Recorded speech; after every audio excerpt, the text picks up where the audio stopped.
Hey guys, welcome to week 2 of The Wheel. I'm excited to just take you down this journey today. If you're watching online or you're here in the room, we've had an amazing day already. Happy Mother's Day. Like Carmen mentioned, we dedicated these 25 little babies in here and little kids. It was incredible. And so we had this jam-packed service with all these friends and families, and it's just been a great day. So we're super glad that you're here. Catching up with us, please don't hesitate to reach under your seat and grab these notes that are underneath there. We want you to follow along, take notes of your own with me. These are so that you can remember what we're talking about and engage them, maybe take them home, stick them in a notebook or a Bible or in your car or something so that you can remember what we're talking about.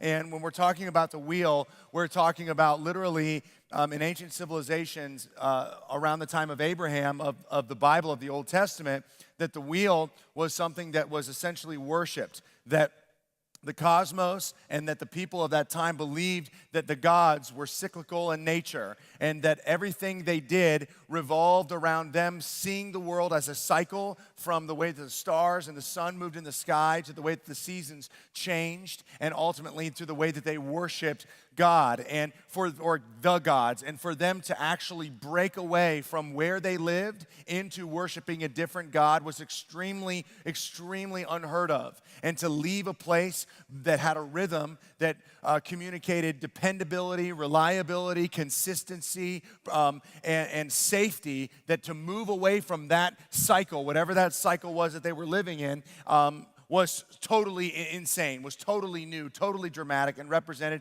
a huge leap of faith, which Abraham took. And so God went to Abram, and he said, it's time for you to leave this cycle, to leave the place where you are kind of worshiping consistency, and you're worshiping safety, and you're worshiping the known, to follow an unknown God, and to leave the wheel life, and now to go and follow the real living God and move into what is called real life, the life that God designed for you to live.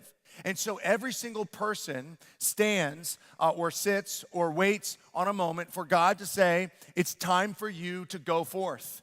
It's time for you to leave that way of thinking. It's time for you to leave that pattern that you are continuing to exhibit. It's time for you to make some changes, to look at whatever's cyclical in your life that is something that you do over and over and over again, that ultimately takes your focus on the living God and turns it into this kind of wheel, this cycle. Interestingly, I think these people were probably the people group or the people before them that invented the wheel. And so the wheel was something that in their mind, it didn't take them anywhere. It was something that trapped them. It was something that moved around them in the sky, and they worshiped the sun, and they worshiped the moon, and they worshiped animals, and they did all of this stuff because they felt trapped, and they did everything they could to appease the gods and live in this cycle. And so when Abram is called by God, and it says, go forth, leave, and I will give you something. I will change your world. I will provide for you. It was a totally dramatic, once in a lifetime, potentially once in a lifetime experience for humanity. For the living God to go to one man and say to that person who was caught in a cycle of worship, a cycle of appeasing the gods, to go, it's time for you to go, and I'm just going to give you something. I'm going to give you something. And up until this time, the way that the gods were viewed were angry, and that we were supposed to appease them, and people just lived to do whatever they could to make the gods happy. And so for Abram to be called away to a God that says, I'm just going to give you.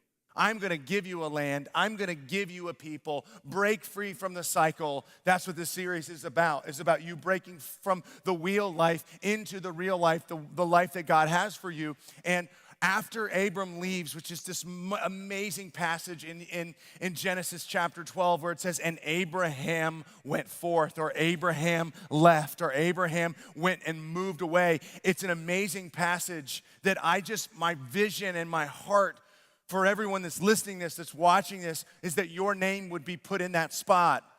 And that whatever this is for you, that thought, that pattern, that belief, that relationship, whatever that is, where God is going, leave, go, I have more for you than being trapped in that rhythm. I have more for you than being trapped in that cycle. I have more for you than just like living in safety. Go forth.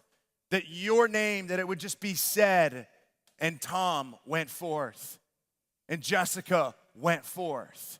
And Rebecca went forth. That as he calls you, that you would believe that the God who made heaven and earth, the living God, is bringing you into what is called real life. And that my heart for you today to understand and to see in this narrative of Abram and the beginning of this nation of Israel that we know something about is that you would see that the living God is a giving God. That his heart is to give. That his nature is to give. That all he wants to do is just to give. He wants to give you a land. He wants to give you a people. He wants to give you a promise. He wants to give you salvation. He wants to give you redemption. And that the living God went to Abram and said, I will give you, I will make a promise. I will do what I said I'm going to do. And the whole narrative is about us seeing the living God juxtaposed to the gods that Abraham was around and probably worshiped before God called him out of Ur. And so ultimately, Abram goes to God as he's on this new journey with this living God. He goes back to God after an amazing encounter that takes place in Egypt. There's a famine in the land, and they've left their town or their city, and there's a famine, so they go to Egypt for safety. And I'm not going to get into the whole story, but ultimately what happens is Abram ends up before the king or Pharaoh, and he ends up defeating the king. He ends up overpowering and leaving the king and leaving Egypt with more material goods, cattle, people, whatever it was, than what he came with. And ultimately, the writer of the book of Genesis is saying, do you see a no one from nowhere named Abraham who I made promises to give all this land, all these people, this promise, this salvation, this future to? Do you see that right away as I call him forth, I put him before a king, and every person would go, there's no way he's going to survive this. But God moves in his life, and Abram leaves. And the writer wants us all to read that as Abram is walking out of Egypt with more than what he showed up with. He wants us to see the living God as a giving God. You can throw all your weight into this God. He will beat your biggest foes. He will defeat your biggest enemies. He will take care, and he will do what he says he's going to do. And ultimately, Abram walks out of that like, I can't believe this. I have more now. He's learning. God is going, I'm a giving God. I'm a giving God. It's just what I do. I just give. I make promises and keep them. And Abram still, because of the nature of worship at that time, goes to God and he says, Sovereign Lord, how can I know that I will gain possession of this promise? How can I know that I will gain possession? And ultimately, what Abram is asking is this: what do I have to give God to make sure that he gives me what he promised?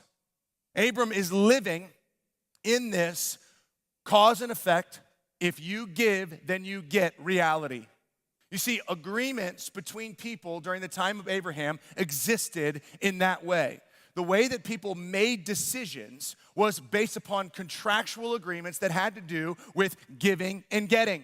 When you think about the way that people make decisions today, when we engage, we live in a world that says, okay, if I'm going to get anything, I have to give. When you're thinking about that shirt that you want, you're thinking, what do I have to pay to get it? When you're thinking about that vacation that I want to go on, you're thinking, what do we have to spend in order to get it? When you're thinking about buying that car, what do I have to give in order to get? And Abram lived in a society, the wheel that he lived in was one that was dramatically about giving to get.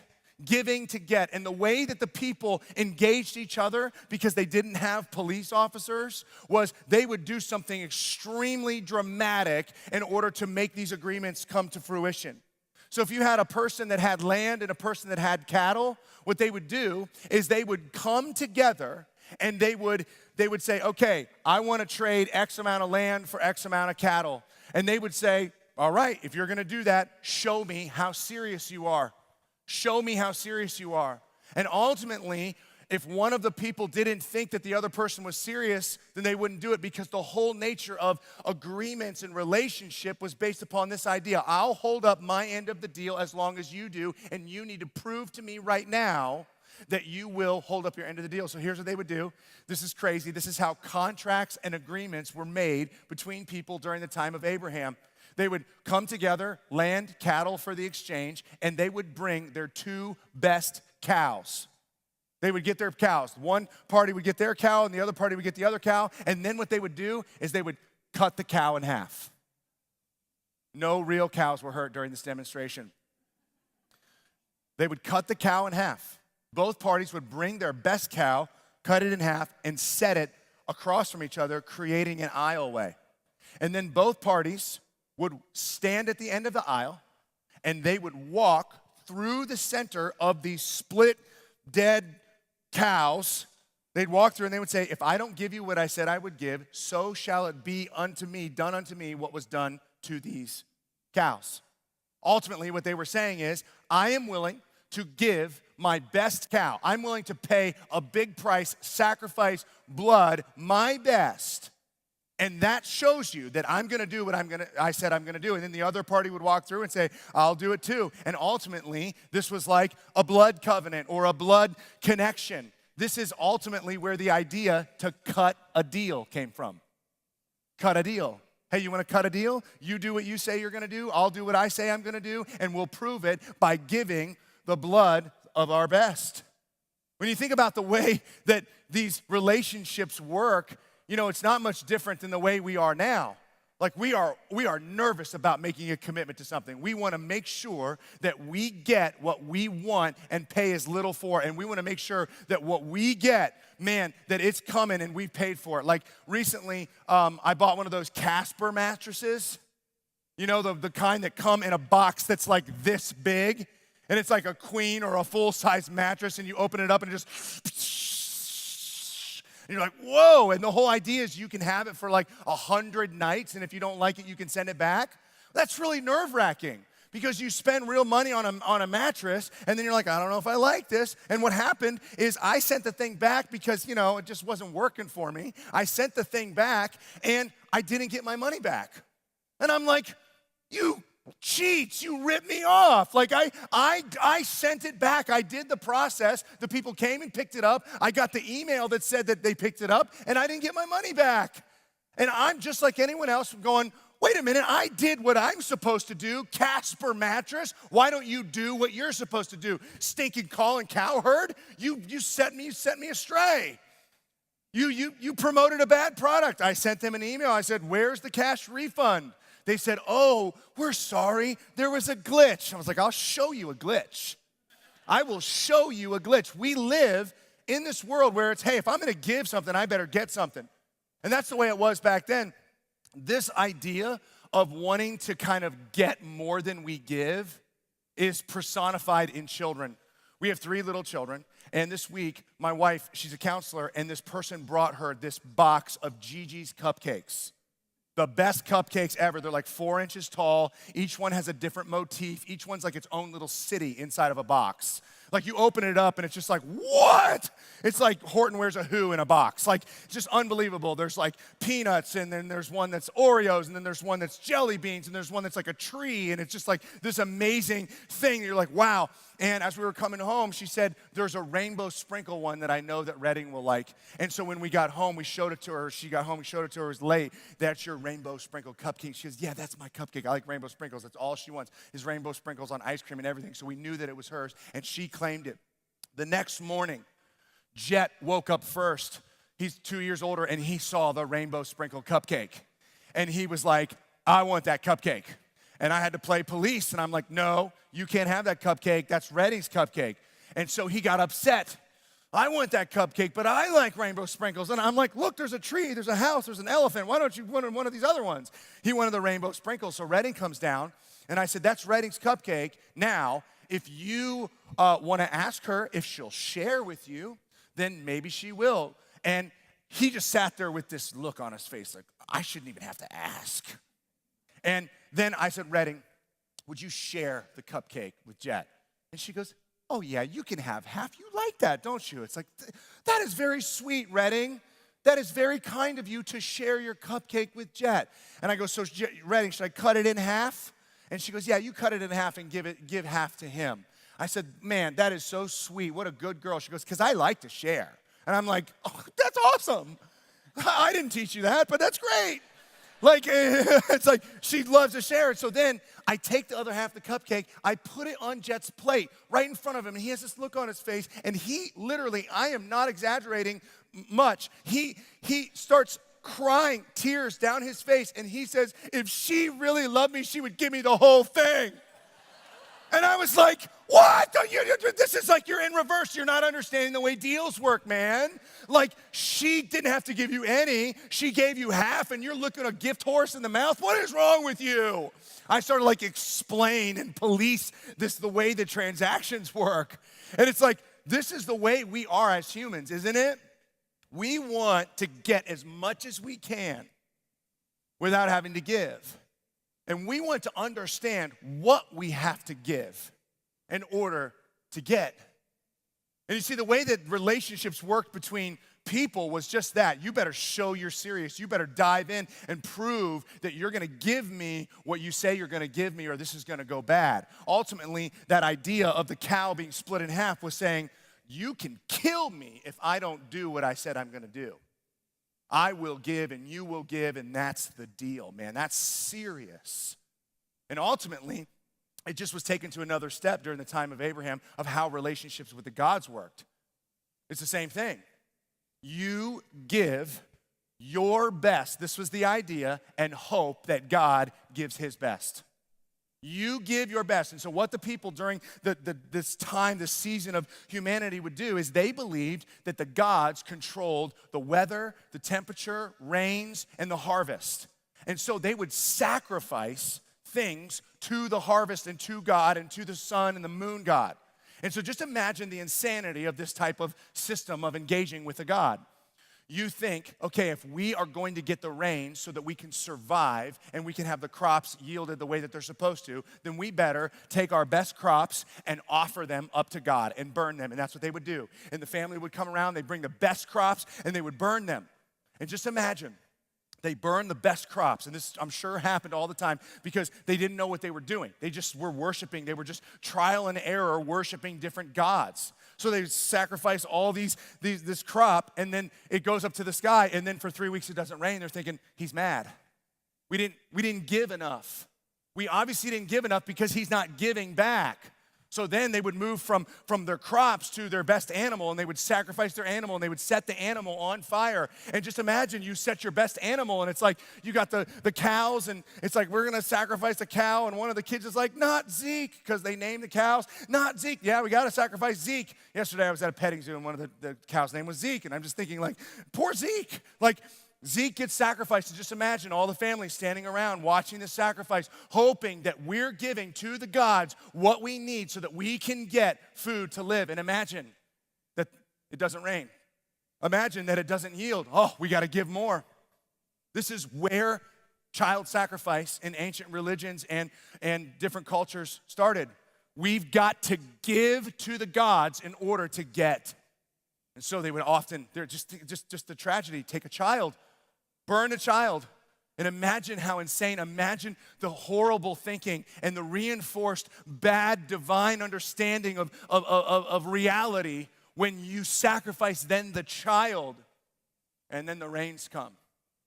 And you think, man, in order for us to appease the gods, we got to give a lot. In order for us to do this, we got to give so much. Abraham, when he goes to God, and he's already had a little bit of an experience of beating the king in Egypt, he then goes to God because he's still trying to understand, and he lives in this culture of you better give your best to God in order to get your promises, in order to get your survival. That's where this question looks a lot different when you read it this way. When he says, Sovereign Lord, how can I know that I will gain? In other words, what do I have to give you? I will give you something. in order to know that you're going to get my promises. And then God does something beautiful in a passage that you may have read before. And if you haven't read it, you should go read it. He basically enters into the contractual nature of the way things were done between people with Abraham. And this is the passage. It's amazing in Genesis 15. So the Lord said to him, bring me a heifer. There you go, right? It's the way really Abraham's going, okay, this is going to be just like normal. I'm going to go get a cow. Bring me a heifer and a goat and a ram, each 3 years old, along with a dove and young pigeons. Abraham brought all these to him, and then he does what? Cuts them in half. God didn't say cut them in half. He just cuts them in half because Abraham comes from a culture that this is what you do if you are going to engage in a contractual relationship with someone where you're going to get something if you give. So he goes ahead and he cuts the animals in half and he arranges the two sides opposite each other. And he's like, okay, we're about to make a covenant. I've just said I'm serious about this. I've given you something. What do I have to do to make sure that all of this happens? And all of this makes sense up until this point, where God changes it and shows how different he is than anything Abraham has ever experienced. As the sun was setting, Abram fell into a deep sleep, and a thick and dreadful darkness came over him. Ultimately, God put Abraham to sleep off to the side. So Abraham falls asleep. And then it says this, when the sun had set and the darkness had fallen, a smoking fire pot with a blazing torch appeared and passed between the two pieces. For the ancients, they believed that God was represented in fire and in torches. And so God shows up, he puts Abraham to sleep, and he walks through the two halves in this symbolic fashion, representing what they would have thought and would have believed God to be like. And on that day, the Lord made a covenant with Abram and said, to your descendants, what? I give this land. From the Wadi of Egypt to the great river, the Euphrates. In one fell swoop, God moves in and says, everything you thought about God is wrong. You don't have to walk through these pieces. You don't have to hold up your end of the deal. I am the living God, and I am a giving God. And I will give to you, to your descendants, this promise. I am making what we know now in church a covenant with you, which is a living God saying, I'm going to give to people, and I am going to hold up both ends of the deal.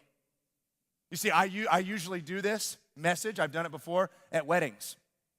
Because what this picture is a picture of perfect relationship. When two people come together and say, I will walk down the aisle, but me walking down the aisle is not me saying, I'm only going to do if you do. Me walking down the aisle is me representing a love that says, I will hold up both ends of the deal regardless of what you do. Ultimately, it's a picture of God's love.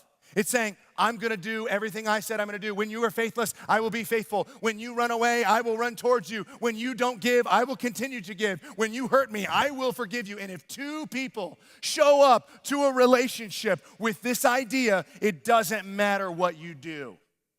It doesn't matter. I forgive you beforehand. I love you beforehand. I'm going to give you my life. It doesn't matter what you do.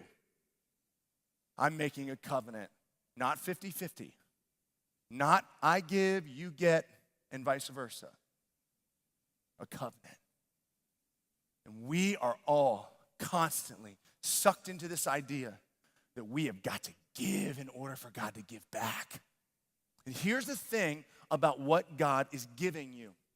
Is he is giving you his promise. And his promise is big and bold, and it is steadfast, and it will never go away. And I want you to think about this.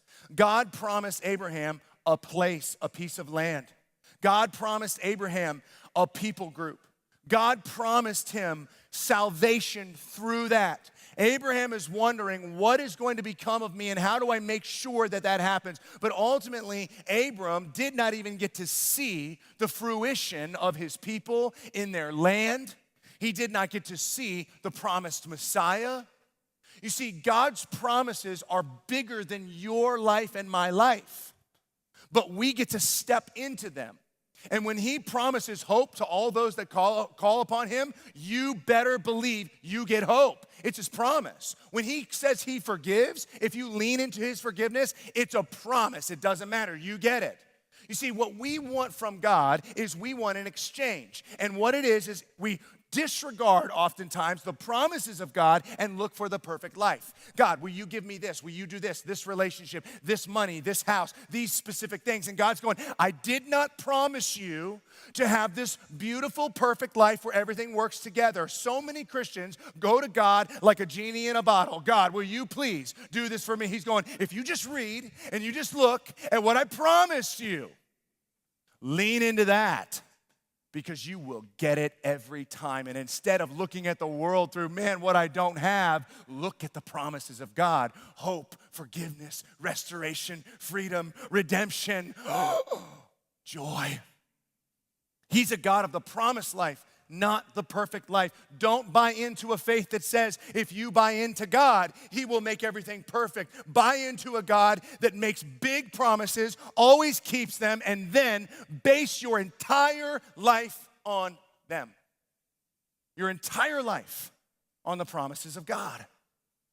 He says he's going to do something, you can take it to the bank that he is going to do it. When he said he was going to give his son, he gave his son. He didn't do it in the timing that we wanted. He did it at the perfect time, not your perfect time. We get sucked into believing that our engagement with God is based upon our performance. And if we just started to wade into the promises of God, God is who he says he is. He's going to do what he says he's going to do. He will provide hope. He will provide joy. He will be loving and caring, and he will wipe away our tears, and he will restore us, and he will resurrect all people from the dead. Our relationship with God is not based upon our performance. It's based upon his promise. He has a promise, and you have to figure out what it is. And when you look at what it is, your game, your life, everything changes. And we think, if I didn't do the right thing, Abram, he went to Egypt and he lied about his wife. Abram, he totally messed up multiple times. He slept with another woman in order to try to provoke or invoke the promise of having an offspring. And God still blessed him. He said, no, you cannot, with your lack of performance, with your broke down understanding of who I am, get in the way of the promises of God. No man, no woman can stop God's plan. I'm sorry, I had to make it rhyme. No man can stop God's plan. You know why? Because in his nature, the nature of God is to give. The living God is a giving God. It's his nature. He gives. He gave everything we have. He gave us our breath. He gives us more on top of that. The scripture said that he has blessed us in the heavenly realms with every spiritual blessing. He just gives and lavishes, and we get caught up in what we don't have as opposed to the promise. And here's the thing that I want to end with. I want to bring us to this place is that every single one of us, regardless of understanding the nature of God, if you grew up in the church and you understand the promises of God, if you're new here and you're like, well, what are the promises? I want to tell you about the main promise that you can lean into. And I want you to just understand that what you wrestle with in terms of God, in terms of give, receive, and what do I have to give in order to get, every person, even those that faithfully follow Jesus, are constantly tempted into believing that we must earn God's promises. We are constantly drawn into that. We constantly fail. We constantly feel shame. We constantly feel like, what do I have to do to re-up the ante? What do I have to do to reset the stage? What do I have to do to make God okay with me or forgive me? We're all sucked into that vortex of a lie. We're all sucked into that wheel. Okay, I've got to go back and give to him. Otherwise, he's going to be mad. I got to appease him. I better sacrifice more. If I don't bring my best, he won't give his best. And God says, you don't understand me. All I do is give my best and offer it to you. And when you get that, the game changes. The game changes. And what God is doing is he's taking Abram on a journey of understanding that the living God is a giving God. And his biggest moment, the climax of God's lesson, the climax of God's teaching to Abram is with Isaac. This last thing he does to communicate how giving he is. You know this story. He can't have a child, and then God does bless him with a child named Isaac, and they name him Isaac because they're laughing. Do you know why they're laughing? They're laughing that he's born because they can't believe that a 90-year-old man and his 90-year-old motherless child, motherless woman could have a child. They're laughing because God gives. They're laughing. They're like, the living God is a giving God. This makes no sense. We didn't earn this. Our bodies shouldn't be doing this. And he still gives. So what happens in this story is amazing. God then, after giving, Isaac goes to Abram and puts him in one more test to teach him this simple principle. He says to him, go and take your son Isaac, the one I promised to you, and sacrifice him. And if you read the story and you think, oh, he's just faithful, he just does it, because the scriptures say that he just takes Isaac and just starts heading towards the mountain.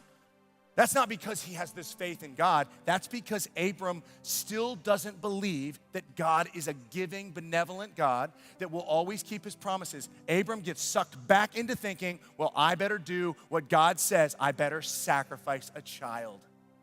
That's the backdrop for the Isaac story. It's not, oh man, God just made up this crazy thing that shows how good God is. God is teaching Abram. He's saying, I want to show you how the things of the world you came from work and how I work.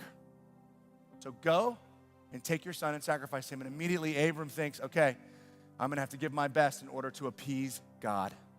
So he takes his son up to the top of a mountain, which is what they did in ancient cultures to get as close to the gods while they were worshiping. And he takes his son, and he begins, after he's bound, to take a knife to sacrifice his son, and God speaks out and says, stop, don't, Abram, don't. And Abram stops. And immediately, the scriptures say that just off to the side, that God had placed a ram caught in a bush. In the scriptures, it says a ram caught in a thicket. I don't know what a thicket is, but that's a cool word. It's a ram caught in a thicket. His horns are twisted up in some branches. And so Abram, in that moment, goes and gets the ram and sacrifices the ram instead of his son. And then Abram names that mountain, God provides. In other words, Abram says and gets his final lesson. The living God is a giving God. I thought he was going to make me give my best in order to appease him. And instead, in the moment of sacrifice, God shows up again and provides more. He gives. He says, here's the ram. Here is the ram of God. I will provide for you. You don't have to appease me. I love you, and I have a promise for you. And there it is in the ram of God. And on that same mountain, it is believed thousands of years later that God fulfilled the promise. And we often believe when we think of that story that the archetype or that the visual or that the metaphor of Abraham and Isaac is that it's God who would be willing to sacrifice his son in order that we wouldn't die. But in that picture, that is not, God is not, or Jesus is not Abraham, and Jesus is not Isaac. Jesus is the ram. He's the one who provides.